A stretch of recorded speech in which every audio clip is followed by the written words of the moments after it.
জন্মই যার আজন্ম পাপ, কবির একথা যেন সত্যি হয়ে নিষ্ঠুরভাবে দেখা দিল ৮ বছরের এক শিশু ইব্রাহিমের জীবনে। সৎ বাবা কেটে ফেলেছে তার ২ হাত, আর ১ মাসেরও বেশি হাসপাতালে যন্ত্রণায় ছটফট করলেও খোঁজ নিতে আসেনি গর্ভধারিণী মা। সামান্য চিপস খেতে চাওয়ায় তার এই পরিণতি। আর এত কিছু পরও শিশু ইব্রাহিম জীবনের পথে এগিয়ে যেতে চায় বহুদূর। এই ঘটনায় এখনো কেউ গ্রেফতার হয়নি। অনুপম বিশ্বাসের ক্যামেরায় রিপোর্ট করছেন চয়ন রহমান।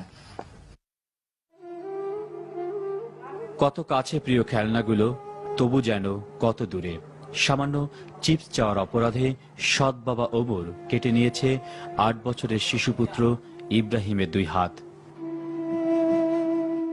এখানেই শেষ নয়, যে মুখ দিয়ে চাওয়া হয়েছে সে মুখেও পড়েছে বটির কোপ।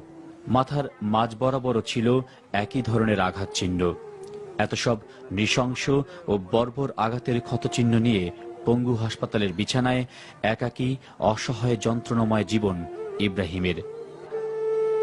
আমার আব্বা আমার সিপের কথা কয়ে বাইরে আইন না, আমার একটা হাত কাইটা দিছে। আমি করছিলাম আব্বা আমি ভাত খাবো কিভাবে। তবে নৃশংস ওই ঘটনার পর মা বাবার কেউই ১ সেকেন্ডের জন্য খোঁজ নেয়নি ইব্রাহিমের। খবর পেয়ে রোকসানা নামের একজন ছুটে আসেন ঢাকা মেডিকেল কলেজ হাসপাতালে।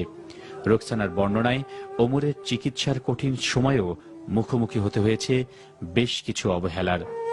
মাথা থেকে শুরু করে সমস্ত শরীরের পায়খানা এত দুর্গন্ধ আর মাছি, চতুর্দিকে মাছি। তো পরে আমি যে ওই আয়াকে ডেকে আনলাম, তো বলে কি যে ওর কেউ নাই, ওকে দেখবে কে? তো আমি দেখেন যা আমি ওর কেউ না, আমি তো শুনেই আসছি বা আমি পেপারে পড়ে আসছি, এখন ওর কেউ নাই মানে আপনারা ওর। তো বলে কি যে এরকম ভাবে পায়খানা প্রস্রাবকে এরকম ভাবে ধুবে টুবে হ্যান করবে তেন করবে, মানে ওরা একটু বিরক্ত। ইব্রাহিমের শরীরে এত যন্ত্রণা, তবে তা দেখে যেন বোঝার উপায় নেই। বুকে জমানো এত যন্ত্রণার চেয়ে হয়তো সেই কষ্ট এখন খুবই কম তার কাছে।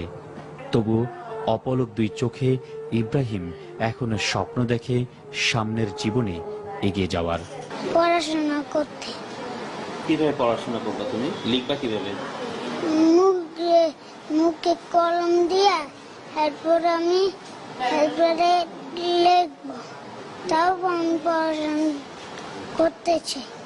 চিকিৎসকরা বলছেন ইব্রাহিমের অবস্থা আগের চেয়ে কিছুটা ভালো।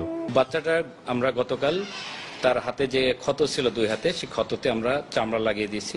এই মুহূর্তে বাচ্চাটা ভালো আছে। হ্যাঁ, রিপ্লে লাগতে পারে। এটা হচ্ছে যে আর্টিফিশিয়াল লিম্ব দিয়ে সে মানে তার স্বাভাবিক কিছুটা কার্যক্রম করতে চালিয়ে যেতে পারবে। ইব্রাহিমের এখন চাওয়া একটাই, সবার ভালোবাসায় সুস্থ হয়ে সে এগিয়ে যাবে তার স্বপ্ন পূরণের দিকে। চয়ন রহমান, এনটিভি নিউজ, ঢাকা।